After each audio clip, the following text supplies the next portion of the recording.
Sir. చెప్పండి. Complaint ఇవ్వాలి. ఏ complaint? Murder. ఎవరు మర్డర్ చేశారు? ఇంకా చేయలేదు సార్, చేయబోతున్నారు. ఎవరు మర్డర్ చేయబోతున్నారు? నన్నే సార్. ఎవరు నిన్ను చంపుతారు?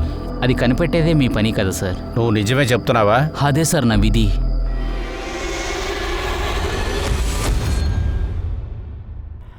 విధిరాత. ఈ ఒక్క మాట మాత్రమే మన జీవితాన్ని తలకిందలుగా మార్చేస్తుంది. నమస్కారం, నేను మీ అనూప్ సోని, ఈ ఎపిసోడ్ హోస్ట్. ఈ ఎపిసోడ్ లో మీరు చూడబోయేది ఆసక్తికరమైన కేసు ఏంటంటే, అందరూ వణికిపోతున్న ఈ కేసులో నిజమైన ట్విస్ట్ అండ్ టర్న్స్ ఏంటంటే, విధి ఆడే ఆటనే మీరు చూడబోతున్నారు. విధి మన అదుపులో అసలు ఎప్పుడుంది గనక.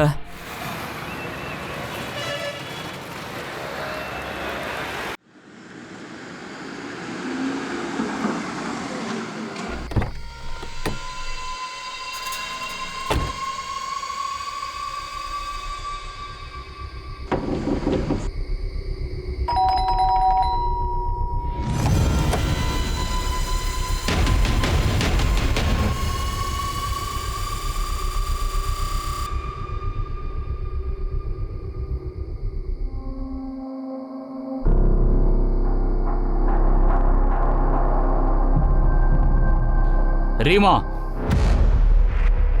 నువ్వు రూమ్కి వెళ్ళు. సరే అన్నయ్య.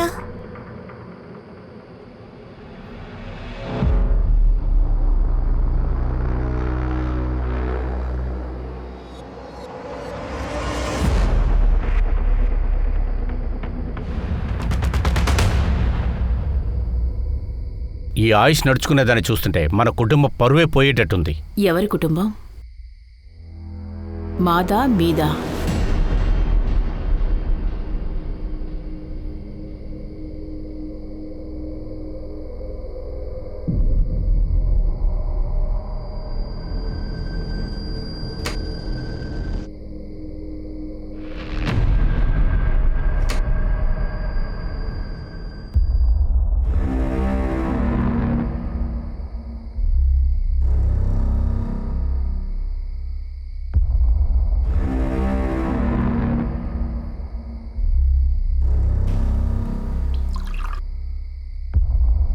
ఏ రీమా, కొంచెం ఐస్ తీసుకొస్తావా? సారీ అంకుల్, ఐస్ తేవడం నేను మర్చిపోయాను. పర్వాలేదమ్మా, ఎవరు తప్పు చేయట్లేదు. వెళ్ళమ్మా, వెళ్ళి రెస్ట్ తీసుకో. అరే, జ్వరం లాగుందే. ఉండు, నీకు నేను మందు ఇస్తాను, వెంటనే సరైపోతుంది చూడు. రా రా రా రా.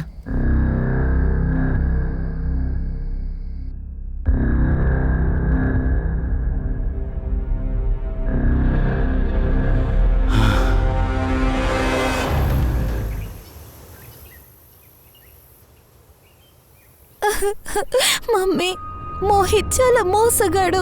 ఆయన్ని నేను చాలానే నమ్మాను. ఆయన చెప్పిన మాటలు విని ఇంటిని వదిలి వెళ్ళిపోయాను. దాన్ని పెళ్లి చేసుకుని నేను చాలా తప్పు చేశానమ్మా. ఒకవేళ మీరు చెప్పింది నేను విన్నట్టయితే నేను అక్కడికి వెళ్ళనమ్మా.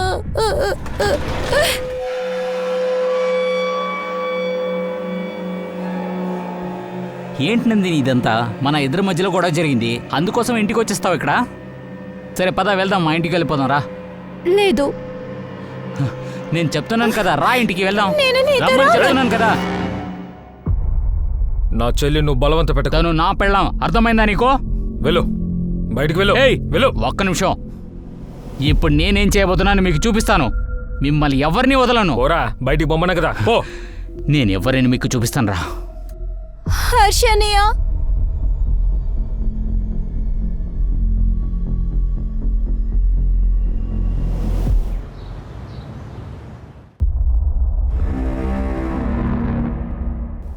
సునీ, పేషెంట్ని 3 గంటలు అబ్జర్వేషన్ చెయ్యి. బీపీ షుగరు మానిటర్ చేస్తూనే ఉండు. చూసుకో, జాగ్రత్త. నానా, ఆ, మీరెందుకు నా క్రెడిట్ కార్డ్ని బ్లాక్ చేశారు? డబ్బు ఖర్చు పెడతానికి ఒక లిమిట్ ఉందిరా. కానీ మీరిచ్చిన లిమిట్లోనే కదా నేను ఖర్చు పెట్టాను. 1 నెల ఖర్చు పెట్టాల్సింది నువ్వు 1 వారంలో ఖర్చు పెడుతున్నావు. నాన్న, నేను చెప్పేది కాస్త. No more arguments. నానా, మీకు ఇష్టం వచ్చినట్టు ఇది ఎన్ని రోజులు చేయబోతున్నారు? నేను ప్రాణాలతో ఉన్నంత వరకు అలాగే చేస్తుంటాను. సార్, ప్రదీప్ సార్కి ఏదో ప్రాబ్లం అయింది. ఆయనకేమైంది? సార్, త్వరగా రండి సార్.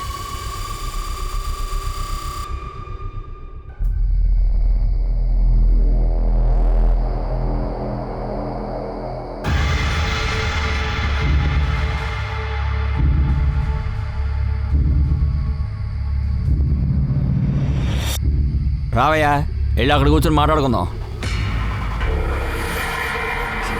రా.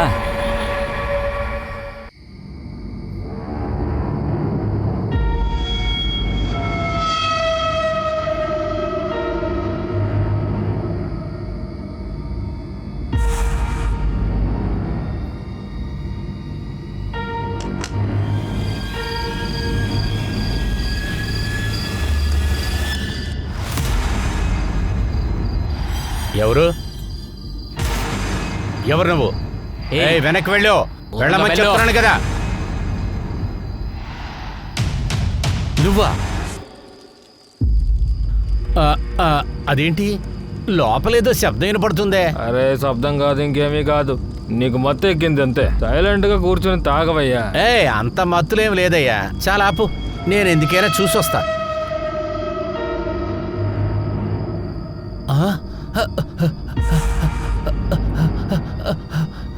మధ్యప్రదేశ్లో ఎంతో ప్రాముఖ్యత చెందిన డాక్టర్ సుజిత్, ఆయన భార్య మాలిని ఇంకా కూతురు నందిని వీళ్ళని జాలి దయ లేకుండా చంపేశారు. అందరూ చూసి బొడికిపోయారు. ఈ డాక్టర్ కుటుంబం మీద ఎవరికంత శత్రుత్వం ఉంది, ముందు అది కనిపెట్టాలి. ఈ హత్యలు 2 కూడా చాలా దారుణమైన పద్ధతిలో జరిగాయి. ఈ 2 హత్యల వెనుక ఉన్న ఉద్దేశం ఏంటి? ఇంత దారుణమైన ఈ 2 హత్యల్ని చేసింది ఎవరనేది కనిపెట్టాలి. ఇంట్లో ఎవరెవరు ఉన్నారు? నేనున్నాను సార్. సుజిత్ కూడా ఇక్కడే ఉన్నాడు సార్. వాడెక్కడా? వాడిక్కడే ఎక్కడ బయటికి వెళ్ళాడు సార్. నేను ఫోన్ చేస్తే లైన్ వెళ్ళట్లేదు సార్. వేరే ఏదైనా నెంబర్ ఉందా? అతని గర్ల్ ఫ్రెండ్ నంబర్ ఉంది సార్.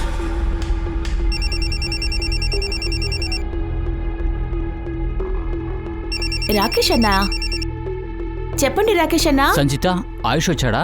ఆయుష్ ఇక్కడ లేదే. ఒక్క నిమిషం, పేరు పూర్తి చేసేలోపు వచ్చేసాడు. రాకేష్ అన్న లైన్లో ఉన్నారు. మీ నెంబర్ దొరకలేదంట, మాట్లాడండి. చెప్పు రాకేష్. నువ్వు ఎక్కడున్నావు? త్వరగా రా, ఇక్కడ పెద్ద సమస్య జరుగుతుంది. పోలీసు వాళ్ళు వచ్చారు. ఏంటి? హే ఆయుష్, థ్యాంక్ యూ సో మచ్ రా, హెల్ప్ చేసినందుకు. అరే ఇదంతా తర్వాత మాట్లాడొచ్చు. ఆయుష్ ఇంటికి పోలీసులు వచ్చారట. సరే వెళ్దాం పద. ఏంటి పోలీస్? అవును.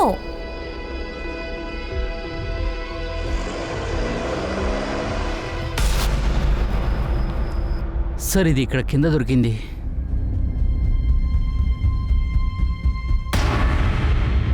ఈ ఇంట్లో ఎవరెవరు పనిచేస్తున్నారు? సార్ నేను వాచ్మెన్గా పనిచేస్తున్నాను సార్. తర్వాత మాలా కూడా ఇక్కడే పనిచేస్తుంది. తను పగలు ఇంటికి వెళ్ళిపోతుంది సార్. ఇంట్లో ఇంత పెద్ద దాడి జరిగింది, అప్పుడు నువ్వెక్కడున్నావు? అప్పుడు నేను వీడితోనే ఉన్నాను సార్. వీడితో అంటే ఎక్కడున్నావు? పక్కనున్న బంగళాలో. నీతోనే ఉన్నాడా? అవును సార్, తను నాతోనే ఉన్నాడు. అక్కడేంట్రా చేస్తున్నావు? సార్ అది ఏంటంటే సార్, తాగున్నావారా? లేదు చెప్పరా? సార్. బయట మెయిన్ గేట్ ఓపెన్లోనే ఉంది, నువ్వు పక్క బిల్డింగ్కి వెళ్ళి తాగి వస్తున్నావు. కానీ ఇంట్లోకి రావడానికి గుమ్మం ఉంది కదా, ఇది ఓపెన్లో ఉందా, లాక్ చేసి ఉందా? లాక్ చేసి ఉంది సార్. బాగా తెలుసా? నిజం.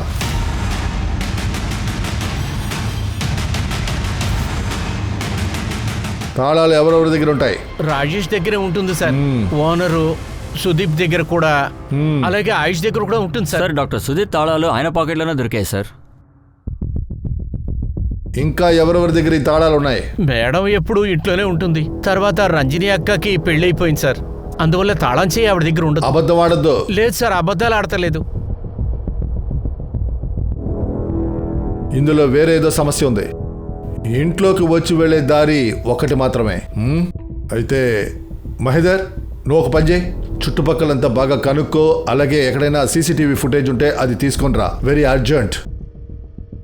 Something is not right. ఈ లాకర్లో ఏముండేవి? సార్ అది మా పూర్వీక నగలు. కొద్దిగా డబ్బు ఉంది అంతే సార్. ఎంత? 5-10 ఉంటుంది. 5,000? అంతకు మించి ఇందులో పెట్టారు సార్. ఆ నగల తాలూకా ఫోటోగ్రాఫ్స్ ఏమైనా ఉన్నాయా? లేదు సార్, అదంతా ఎన్నో రోజుల ముందు అమ్మాయికి నగ పెట్టేటప్పుడు తీసేసింది సార్. సరే, పాతవి ఏమన్నా ఉన్నాయా ఫోటోగ్రాఫ్స్? అంటే మీ అమ్మగారు ఆ నగలు వేసుకున్నట్టుగా కానీ? ఆల్బమ్ ఇక్కడ ఎక్కడో ఉంది సార్. Good good.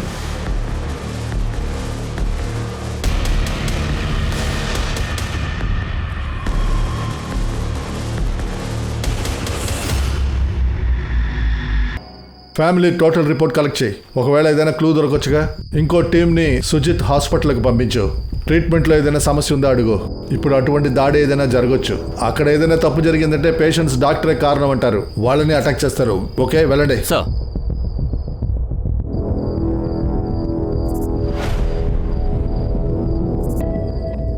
హలో, నేను నీకు షాప్ అడ్రస్ పంపిస్తాను.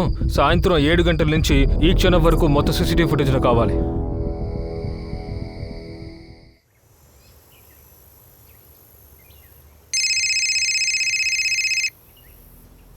రాకేష్ అన్నా, మీ ఫోన్ మోగుతుంది చూడండి. రాకేష్ సార్, నేను భోపాల్ లేడీస్ హాస్టల్ నుంచి మాట్లాడుతున్నాను. చెప్పండి. ఈ రోజు మేము అటెండెన్స్ వేసేటప్పుడు అప్పుడే తెలిసింది రీమా హాస్టల్లో లేదు అని. మేము ఇక్కడ అమ్మాయిలందరినీ అడిగి చూసాం. అప్పుడే చెప్తున్నారు రాత్రంతా తను కనిపించలేదని. అది ఎలా జరిగి ఉంటుంది? తను ఎక్కడుంది? మీరెందుకు ఇంత కేర్లెస్గా ఉన్నారు? వెంటనే ఇప్పుడే కాల్ చేయండి, సరేనా? తన మొబైల్ తన పిల్లో కిందే దొరికింది మాకు. నేను ఇక్కడ లోకల్ పోలీసులకి ఇన్ఫార్మ్ చేశాను. మాకు మాత్రం ఏదైనా అయితే మీ ఎవరిని వదిలిపెట్టను.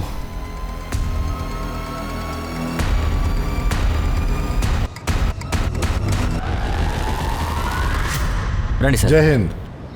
వాచ్మెన్ తను అలాగే పక్కింటి వాళ్ళతోనూ మాట్లాడాను సార్. నందిని మోహిత్ని పెళ్లి చేసుకుంది, అది కూడా ఇంట్లోంచి పారిపోయి. అలాగా? అవును సార్, ఇద్దరి మధ్య ఎప్పుడు గొడవలు జరుగుతూ ఉండేవిట. అందుకే నందిని అతన్ని వదిలేసి తన పుట్టింటికి వచ్చేసింది. సార్, పోస్ట్మార్టం రిపోర్ట్ ఇంకా రెడీ అవ్వలేదు. ఉన్న గుర్తులు బట్టి డాక్టర్ ఏమని అంటున్నారంటే కొత్తగా ఎవరైనా చేస్తుండాలని అంటున్నారు. ఎందుకంటే ఎలాంటి ప్రొఫెషనల్ క్లియర్ కూడా ఇలాంటి దాడి అసలు చేయరంట. అలాగే ఇంకొక విషయం, ఏ డెడ్ బాడీలో కూడా వాళ్ళ ఫింగర్ ప్రింట్ తప్ప ఇంకా ఎలాంటి ఫింగర్ ప్రింట్ లేదంట. అయితే నేను అనుమానించింది కరెక్టే అయింది. ఇది మాస్ మర్డర్ కానీ లేక దోపిడీ సంఘటన కానీ కాదు. తెలిసిన వాళ్లే చేశారు. ఇందులో ఏదో విషయం ఉంది. Excuse me sir. Hello sir, ఒక ఇన్ఫర్మేషన్ ఉంది సార్. ఒక నిమిషం. చెప్పు సార్, రాకేష్ చెల్లి రీమా ఉంది కదా, తను గర్ల్స్ హాస్టల్ నుంచి కనపడకుండా పోయింది సార్. సార్, నేను ప్రయత్నించాను సార్. అతను చాలా టెన్షన్లో ఉన్నాడు, సరిగ్గా మాట్లాడలేకపోయాను. సరే రండి, మనం వెళ్దాం. ఓకే రండి, sir. Let's go boys, come on.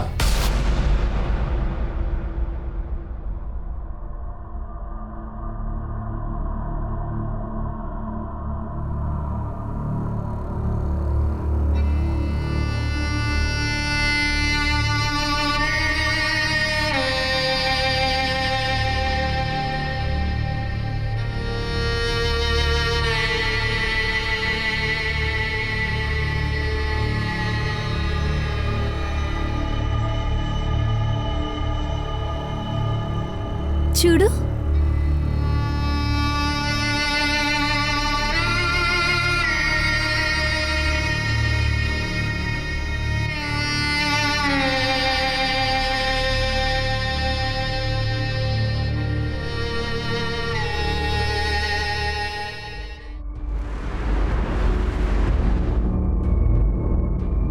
Sir, మంచిదైంది మీరు వచ్చేసారు సార్. సార్, మా చెల్లి కూడా కనపడట్లేదు భోపాల్ హాస్టల్ నుంచి. మీ చెల్లెలు పేరేంటి? రీమా. ఓ పని చేయి, రీమా ఫోటో తీసుకో. అన్ని పోలీస్ స్టేషన్ని కాంటాక్ట్ చేయి. నీ మొబైల్ పోలీస్ని కాంటాక్ట్ చేయి. ఇంకా ఇన్ఫార్మర్స్కి చెప్పు.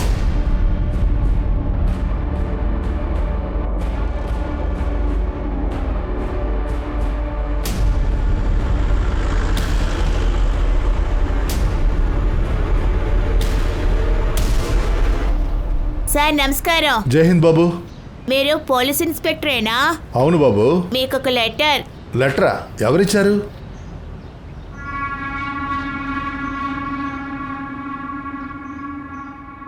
నమస్తే సార్. నమస్తే. నా పేరు మాల. సరే. నేను ఈ ఇంట్లోనే పనిచేస్తున్నాను. నిన్న ఉదయం ఇంటికి పనికొచ్చినప్పుడు ఏం చూశానంటే, మమ్మీ, నేనిప్పుడు పెళ్లికి రెడీగా లేననుకుంటా. ప్రేమించినప్పుడు మోహితే ఈ ప్రపంచంలో మంచి అబ్బాయనే అనుకున్నాను.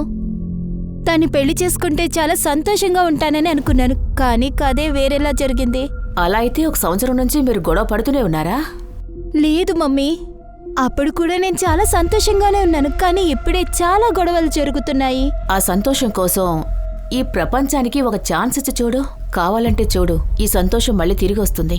సార్, అమ్మగారు చెప్పిన వెంటనే నందిని ఉదయాన్నే తన ఇంటికి వెళ్ళిపోయింది సార్. ఏంటి? అవును సార్.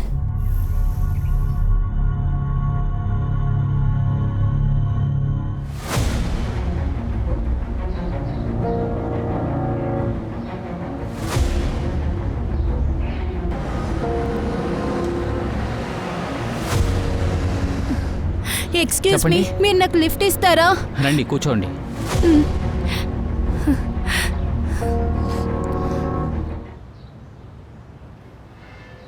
ఎంత అయింది? 50 రూపాయలు సార్.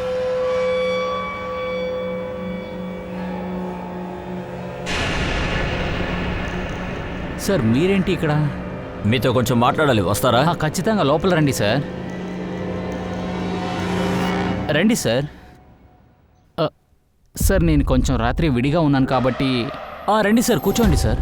యాక్చువల్గా నేను కలవాలని అనుకున్నాను సార్.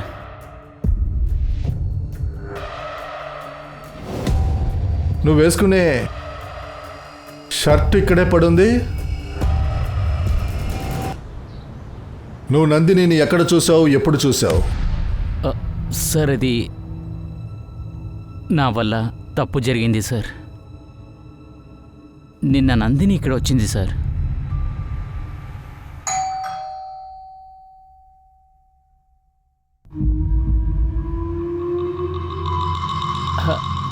నందిని నువ్వేంటి ఇక్కడ? ఎందుకు? ఇది నా ఇల్లే కదా, నువ్వు నా భర్తే కదా, నేను రాకూడదా ఏంటి? నువ్వు రావచ్చు, కానీ నేనేం చెప్తున్నానంటే పద కూర్చుని మాట్లాడదాం. సరే ఒక విషయం చెప్పు, నువ్వెందుకు షర్ట్ వేసుకోవట్లేదు? క్లైమేట్ చిలుగా ఉంది కదా, కావాలనే చేసుకుంటున్నావా? సరే ఉండు, లగేజ్ అరే అది పెట్టేస్తాను. వచ్చి నందిని నువ్వు చాలా టైర్డ్ గా ఉంటావు, కూర్చో. నీకేమైంది మోహిత్, ఎందుకు ఇలా చేస్తున్నావు? ఇంకా నా బెడ్రూమ్ లోకి నన్ను ఎందుకు వెళ్ళనివ్వట్లేదు? లగేజ్ పెట్టొచ్చేస్తాను. నందిని నందిని నేను చెప్పేది విను. అది నందిని.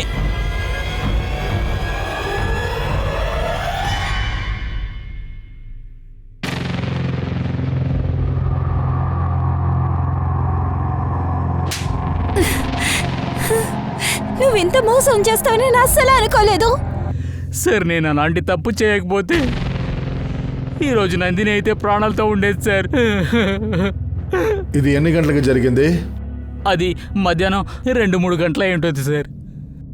నందిని మర్డర్ రాత్రి 9 గంటలకి కదా జరిగింది. 2 గంటల నుంచి 9 గంటల మధ్య నీకు నందినిని కాంటాక్ట్ చేయాలనిపించలేదా? సార్ నేను చాలా సార్లు ప్రయత్నించాను సార్, కానీ ఒక్క కాల్ని కూడా అటెండ్ చేయలేదు సార్. దాని తర్వాత నాకు తను చనిపోయిందని విషయం వచ్చింది సార్.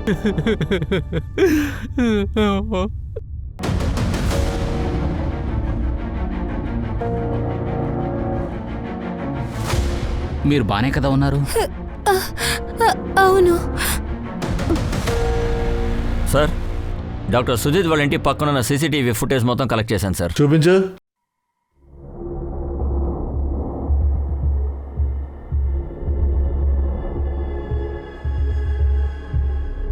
ఇందులో వివరంగా ఏమి తెలియట్లేదు. ఆటో రిక్షాలో జనం వచ్చి వెళ్తున్నారు అంతే.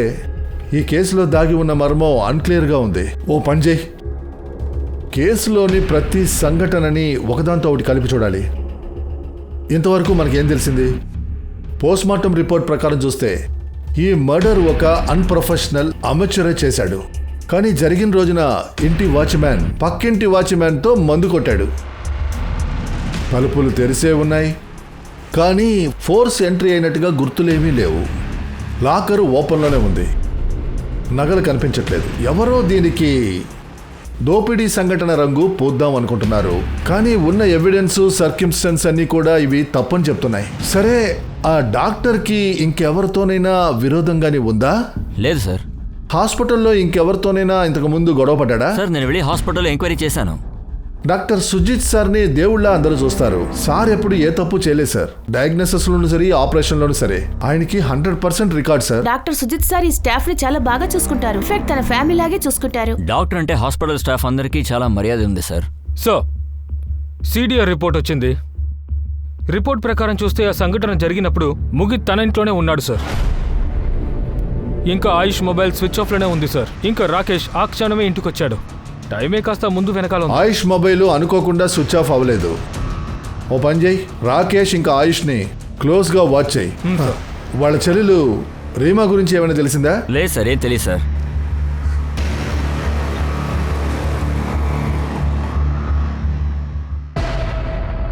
మీరు నన్ను ఎక్కడికి తీసుకువెళ్తున్నారు? అటువైపు వెళ్తే రోడ్ బాగుండదు, అందుకే ఇటువైపు వెళ్తున్నాం. ఇటువైపు వెళ్తే త్వరగా షార్ట్ కట్లో వెళ్ళిపోవచ్చు, త్వరగా వెళ్ళొచ్చు.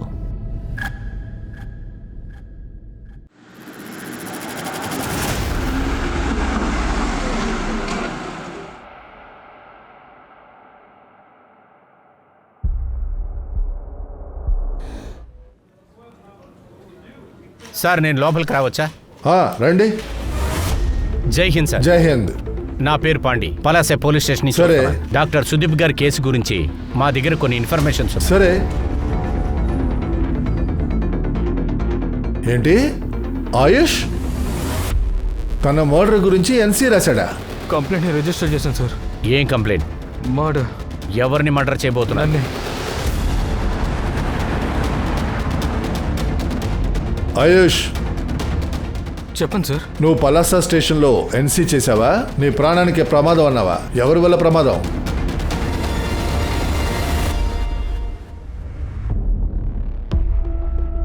ఏమంటున్నావు?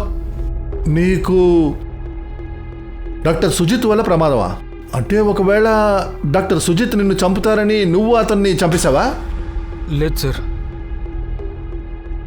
ఆయన తలరాతి అతన్ని తీసుకెళ్ళిపోయింది. అదే ఎందుకని అడుగుతున్నా.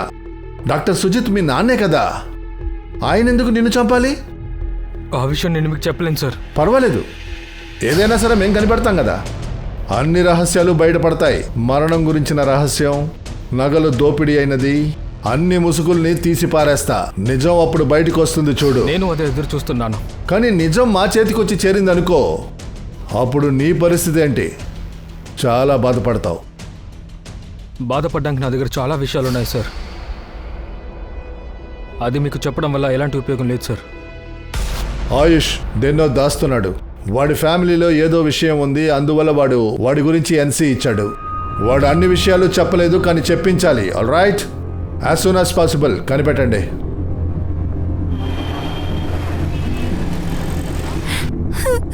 రాకేష్ అన్నయ్య, రాకేష్ అన్నయ్య, రీమా, రాకేష్ అన్నయ్య. ఏమైంది?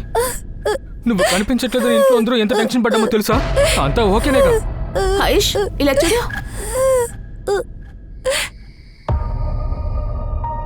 రీమా, నీ విషయంలో జరిగింది చాలా పెద్ద ఘోరమే. అయినా చెప్పా చేయకుండా ఈ విధంగా హాస్టల్ నుంచి నువ్వు వెళ్ళుండకూడదమ్మా.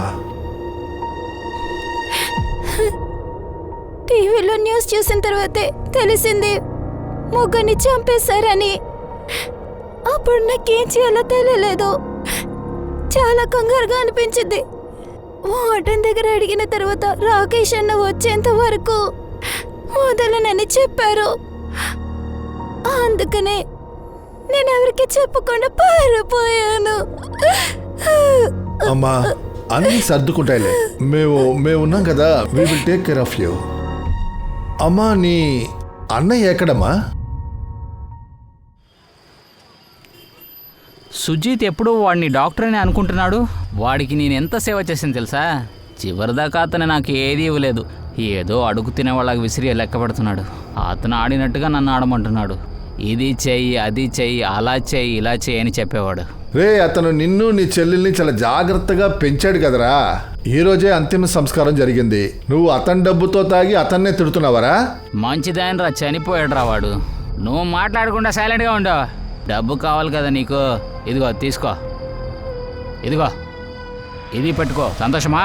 ఇక మీద ఎప్పుడు నా వైపు రాకు, నాతో మాట్లాడకు, అర్థమైందా? నేను చాలా త్వరగా ఏసీ బార్లో తాగబోతున్నాను రా. నీకు నా గురించి తెలియదు కదా. సగం అదృష్టం నన్ను వెతుకుంటూ వచ్చేసిందిరా, మిగతాది వచ్చేస్తుందిరా.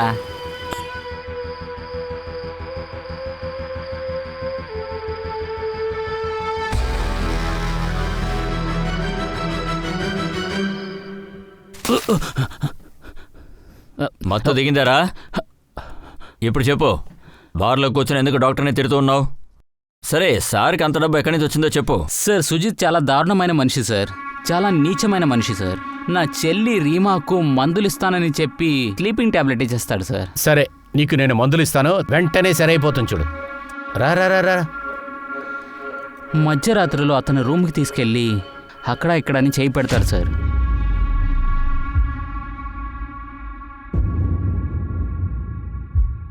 సుజిత్,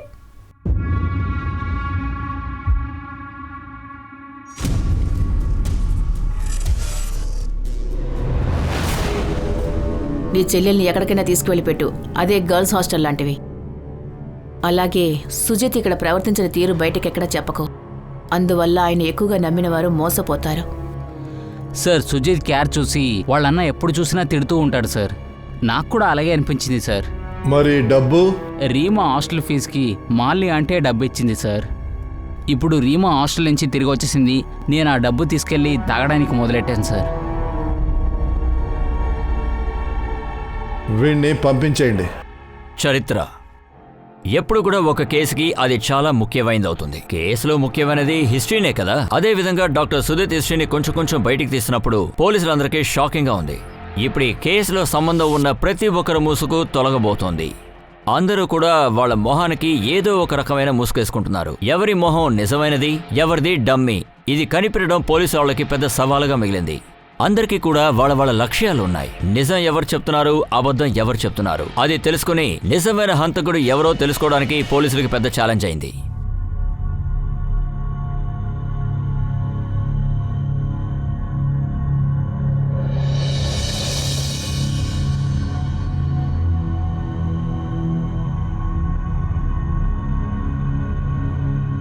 ఈ లిస్ట్లో ఎన్ని నంబర్స్ ఉన్నాయో. సో డాక్టర్ సుజిత్ హాస్పిటల్ నుంచి అతను అకౌంటెంట్ కాల్ చేశారు. అతను మీతో అర్జెంటుగా మాట్లాడాలంట. షూర్, వెళ్దాం. సార్, నేను ఆ రోజు డాక్టర్ సుజిత్ గారికి 15,50,000 రూపాయల క్యాష్ని బ్యాంకులో డిపాజిట్ చేయమని ఇచ్చి పంపించాను. ఏమైంది ప్రదీప్? అరే, నీకెందుకు చెమట పడుతుంది? ఒక నెల క్రితమే కదా యాంజియో చేశాను నీకు. ఎందుకు నువ్వు ఇంత కేర్లెస్గా ఉన్నావు? ఖచ్చితంగా నీకు బీపీ ఎక్కువగా ఉందనుకుంటా. సిస్టర్, వెంటనే వీడికి అడ్మిషన్ అయ్యింది. వీడికి మెడిసిన్స్ రాసిస్తాను, వెంటనే వాడండి. 3 రోజుల వరకు నువ్వు ఏ పని చేయకూడదు. సార్, కావాలంటే బ్యాంకులో నేను క్యాష్ డిపాజిట్ చేశానా? చాలా పెద్ద అమౌంట్ ఉంది సార్, 15 లక్షలు ఉంది. డబ్బు డిపాజిట్ చేసి తర్వాత అడ్మిట్ బ్యాంకులో డబ్బులు కట్టాలి, అంతేగా? నేను ఇంటికి వెళ్ళేటప్పుడు కడతాను. పద, నాతో పడరా. నాకు హార్ట్ ప్రాబ్లం ఉంది, అందువల్లే ఎవరు నా దగ్గర ఈ విషయం చెప్పలేదు. సుజిత్ సార్ ఇంకా వాళ్ళ ఫ్యామిలీని మర్డర్ చేశారన్న విషయం. కానీ ఎప్పుడైతే ఆ విషయం నాకు తెలిసిందో నేను ముందు నా బ్యాంక్ అకౌంట్నే చెక్ చేశాను. కానీ బ్యాంకు స్టేట్మెంట్ని చూస్తుంటే అందులో ఆ 15 లక్షలు పడలేదు. అవును సార్, డాక్టర్ సుజిత్ ఇక్కడికి వచ్చారు క్యాష్ని డిపాజిట్ చేయడం కోసం. కానీ ట్రాన్సాక్షన్ చేసే టైం అయితే అయిపోయింది. అందువల్లే మేము అతని క్యాష్ని డిపాజిట్ చేయలేకపోయాం. ఆయన ఎంత క్యాష్ డిపాజిట్ చేయడానికి వచ్చారు? సార్, దాని గురించి నాకేం చెప్పలేదు. ఎంత అని చెప్పలే. ఆయనతో పాటు ఇంకెవరైనా వచ్చారా, విడిగా వచ్చారా? సార్, అతను ఒంటరిగానే వచ్చారు, ఎవరు రాలేదు. ఏ రోజైతే డాక్టర్ సుజిత్ని చంపారో ఆ రోజు 15 లక్షల రూపాయలు చేత్తో తీసుకొచ్చాడు. ఆ డబ్బు ఎక్కడుంది? 15 లక్షల రూపాయల? సార్, నాన్న అసలు అంత డబ్బు ఇంట్లో పెట్టరు. నేను అడిగింది అర్థం అవ్వలేదా? ఆ 15 లక్షలు ఎక్కడున్నాయి? సార్, నేను నిజం చెప్తున్నాను, దాని గురించి నాకు అసలు ఏం తెలీదు. తెలుసో తెలియకో నువ్వేం తప్పు చేసినా పర్వాలేదు, నేను నిన్ను క్షమించి నేను కాపాడతా. నువ్వు దేనికి భయపడకు, నాకు చెప్పు. సార్, కానీ మీరు ఏ 15 లక్షల గురించి మాట్లాడుతున్నారో నాకు ఆ 15 లక్షల గురించి తెలియదు. నేను ఆ 15 లాక్స్ గురించి మాట్లాడుతున్నా. డాక్టర్ సుజిత్ హాస్పిటల్ నుంచి బయలుదేరి డైరెక్ట్ గా బ్యాంక్ వెళ్ళాడు. ఆ తర్వాత దాన్ని ఇంటికి తీసుకొచ్చాడు. సార్, నగల కొట్టాయన వచ్చాడు సార్. దొంగలింపబడ్డ నగలు ఫోటో తీసి పంపించాం కదా, దాని గురించి ఏదో మాట్లాడాలట. లోపలికి రమ్మను. అలాగే సార్. ఒకరోజు ఇతను కొట్టు వెతుక్కుంటూ వచ్చాడు. మీరు ఎటువంటి పిక్చర్ లాగా చెప్పారో అదే విధంగా పాత నగలు అమ్మటానికే వచ్చాడు. సరే, అప్పుడు నేను అతనితో ఏం చెప్పానంటే, ఇది పెద్ద అమౌంట్, ఇది వెయిట్ చేస్తే నేను చేసి పెడతానని చెప్పాను. Very good. మీరు ఒక పని చేయండి, మీరు వాడిని ఆ షాప్ వెనకాల వచ్చి మీట్ చేయమనండి. అవును సార్. వాడికి చెప్పండి షాప్ లో సీసీటీవీ కెమెరా ఉంది, బిల్లు లేకుండా మనం ఇచ్చామంటే ఇరుక్కుపోతామని చెప్పండి. ఏ నగల కొట్టు గురించి అయితే పోలీసులు వెతుకుతున్నారో చివరికి దాని గురించిన లీడ్ కూడా దొరికింది. ఇప్పుడు నగలు దొరికాయి, ఆ దొంగ దొరికాడు.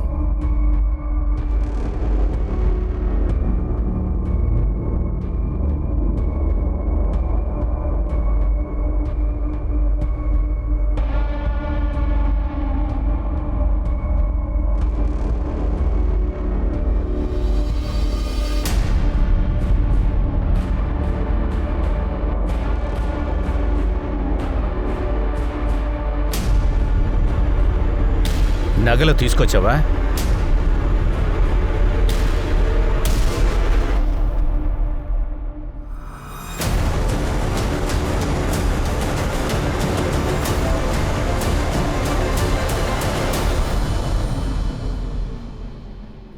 నువ్వా?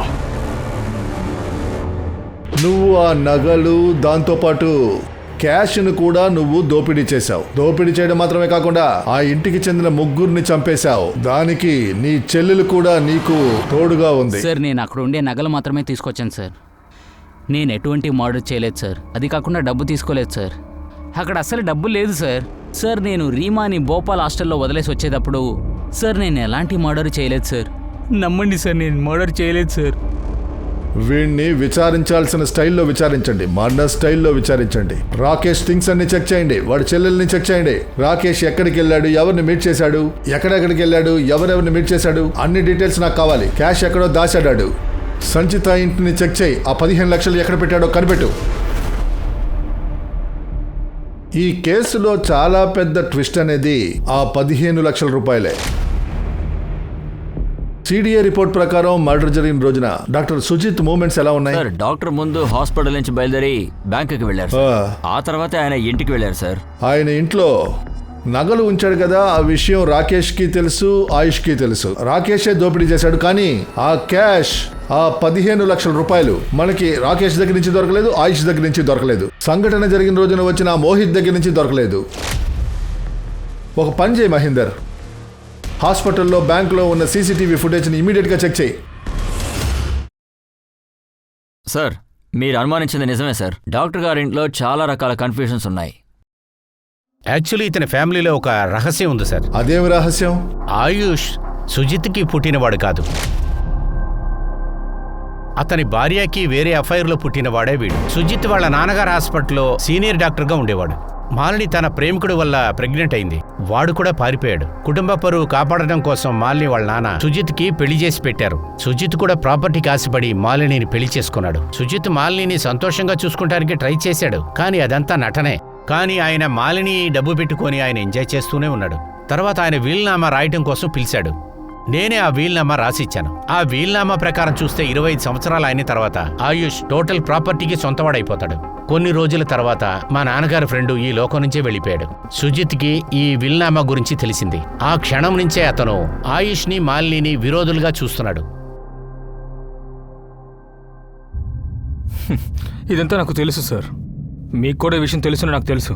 కానీ నిజం ఏమిటంటే మా నాన్న మా అమ్మని అంత దారుణంగా టార్చర్ చేశారు. అందువల్ల మా అమ్మ వేరే జోన్కి వెళ్ళిపోయారు. ఆవిడ ఎవరితోనూ మాట్లాడరు, ఎవరితో ఏమి చెప్పరు కూడా. ఎటువైపు నుంచో చూసినా సరే అతి పెద్దగా అడ్డుగా ఉన్నది అది నేను మాత్రమే. కథ ఇంట్రెస్టింగ్గానే ఉంది, కానీ నువ్వు ఇన్నోసెంట్ అని నిరూపణ అవ్వలేదు. కానీ చాలా పెద్ద సస్పెక్ట్గా మారావు. నువ్వే డాక్టర్ సుజిత్ని చంపావు. కుటుంబంలో అందర్నీ హత్య చేశారు. 18 లక్షల రూపాయలు దొంగతనం చేశారు. అంతేకాదు బాల్య బలాత్కారం కూడా జరిగింది. ఇది చూస్తుంటే ఏమనిపిస్తుందంటే ఇప్పుడు పోలీసులకు ఒక పెద్ద సవాలు మిగిలింది. ఒకదాంతో ఒకటి అన్నిటికీ కలిసి లింకులున్నాయని తెలుస్తోంది. ఇప్పుడు అసలు ప్రశ్న ఏంటంటే పోలీసులు ఈ కేసుని అసలు సాల్వ్ చేయగలరా? ఇక్కడ చూసావా? నమస్కారం సార్. జై హింద్, జై హింద్. పెద్దవాడివయ్యాక ఏమవుతావయ్యా? మీలాగే పోలీస్ అవుతాను. నాలాంటి పోలీస్ అధికారి అవుతావా? షర్ట్లో వేసుకున్న బటన్స్ నే నువ్వు మార్చి మార్చి వేసుకున్నావు. పోలీస్ అంటే చాలా నీట్ గా డ్రెస్ చేసుకోవాలి. అమ్మ పనికి వెళ్ళారు, అందుకే నేను దీన్ని వేసుకున్నాను. నీ ఈ బటన్ ఇతర బటన్స్ తో మ్యాచ్ అవ్వలేదే. ఇది మా మమ్మీ విడిగా కుట్టారు. మీకు ఈ బటన్ ఎక్కడి నుంచి దొరికింది? ఈ కేసులో సస్పెక్ట్స్ పెరుగుతూ పోయారు. సాల్వ్ చేయడానికి చాలా ఇబ్బందిగా ఉంటుంది. ఎంత వెతికినా సరే పోలీసులకి లీడే దొరకట్లేదు.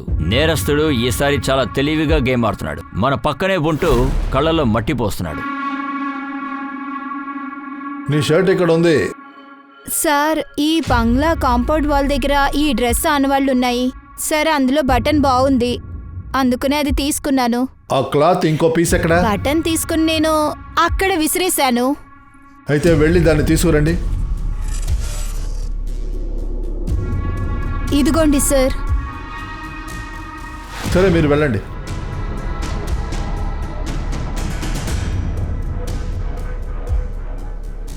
సార్ ఈ షర్ట్ పీస్ నాది కాదు సార్.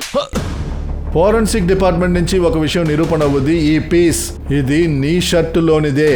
చెప్పు, నిజం చెప్పు. సార్ నేనేమనుకున్నానంటే చెప్పరా, నిజమే కదా? చెప్పరా? సార్ అదేది నిజం కాదు సార్. 15,50,000 ఎక్కడరా ఉంది చెప్పు. నాకు దాని గురించి ఏది తెలియదు సార్. మహేందర్, నీ స్టైల్లో ఇంట్రాగేట్ చెయ్యి, వాడు నిజం చెప్పేంత వరకు కొట్టు. సార్ నేను చెప్పేది వినండి సార్, నాకు దాని గురించి ఏమీ తెలియదు సార్. సార్ ఒక నిమిషం sir. Sir sir sir sir sir, bank and hospital 2 చోట్ల సీసీటీవీ ఫుటేజ్ వచ్చింది సార్. సార్ ఇది బ్యాంక్ యొక్క ఫుటేజ్.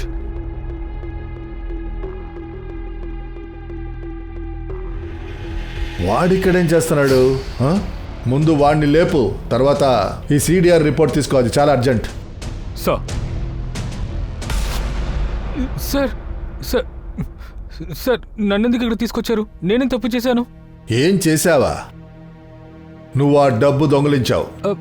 ఏ డబ్బు సార్? 15,50,000 దొంగలించావు. అది డాక్టర్ సుజిత్ దగ్గర నుంచి దొంగలించావు. ఎక్కడ్రా డబ్బు? సార్ నాకు తెలియదు సార్. నీ అబ్బా తెలీదా? నీకు తెలుసురా, డాక్టర్ సుజిత్ పూర్తిగా 15 లక్షలు క్యాష్ తీసుకొని బ్యాంకుకు వెళ్ళారు. ఆ విషయం నీకు తెలుసా తెలీదా? తెలీదు సార్. మహేందర్, వీడికి ఆ క్లిప్పింగ్ చూపించు.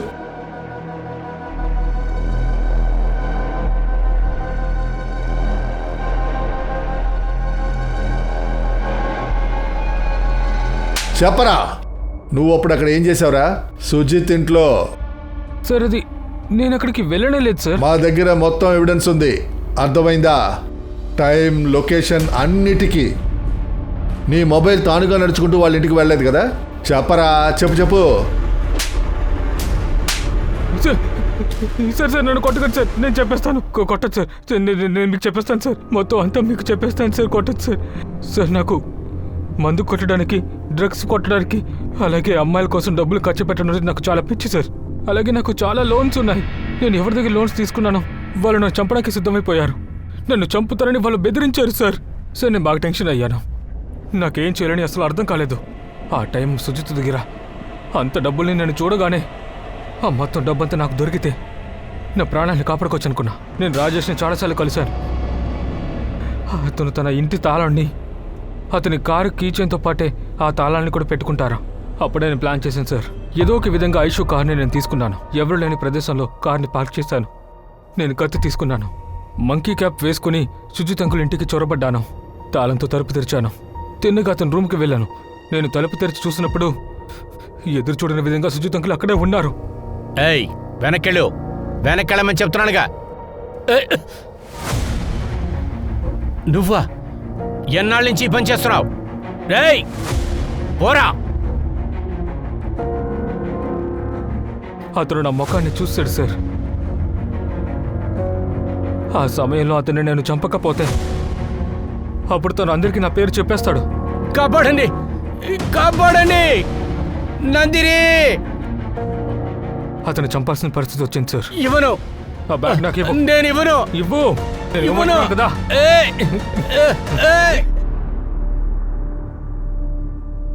అనుమానితుల లిస్టు పెరుగుతూ ఉన్నప్పటికీ కూడా పోలీసులు ఈ కేసుని చాలా తెలివిగా హ్యాండిల్ చేశారనే చెప్పాలి. నిజమైన నేరస్తుడిని ఎవిడెన్స్ తో పాటు కోర్టులో ప్రొడ్యూస్ చేశారు. చట్ట ప్రకారం అతనికి శిక్ష పడడం జరిగింది. ఇదంతా చూస్తున్నప్పుడు మనకొక విషయం తెలుస్తోంది. అందరూ కూడా ముందుగానే అలర్ట్ గా ఉండుంటే బాగుండేది కదా. ఒకవేళ డాక్టర్ తర్వాత ఆయుష్ ఈ డబ్బు పిచ్చి గురించి అందరూ అర్థం చేసుకుంటే బాగుండేది. అలాగే నందిని లవ్ మ్యారేజ్ చేసుకోకుండా ఉండాల్సింది. రీమా కూడా సుజిత్ మనసులో ఏముందో తెలుసుకుంటే బాగుండేది. అండ్ ఆయుష్ వాళ్ళ అమ్మని హింసించే వాళ్ళ నాన్న నుంచి కాళ్ళు. విధిరాత ఎలా ఉందో చూసారా? కానీ మీరు నేను చాలా అలర్ట్ గా ఉండాలి. ఫాస్ట్ గా వెళ్లే ఈ ప్రపంచంలో జాగ్రత్తగా ఉండాలి. నేను మీ అనూప్ సోని ఈ ప్రస్తుతానికి సెలవు తీసుకుంటున్నాను. తర్వాత ఎపిసోడ్ లో నేను మిమ్మల్ని మళ్ళీ కలుస్తాను. అప్పటి వరకు వేచి ఉండండి. ఆ కేసు కూడా ఆసక్తికరంగానే ఉంటుంది. గుర్తుంచుకోండి, నేరానికి మనకి ఉన్న దూరం ఒక దారం అంతే. అలర్ట్ గా ఉండడం మనకే మంచిది. జాగ్రత్తగా ఉండండి, సురక్షితంగా ఉండండి. జై హింద్.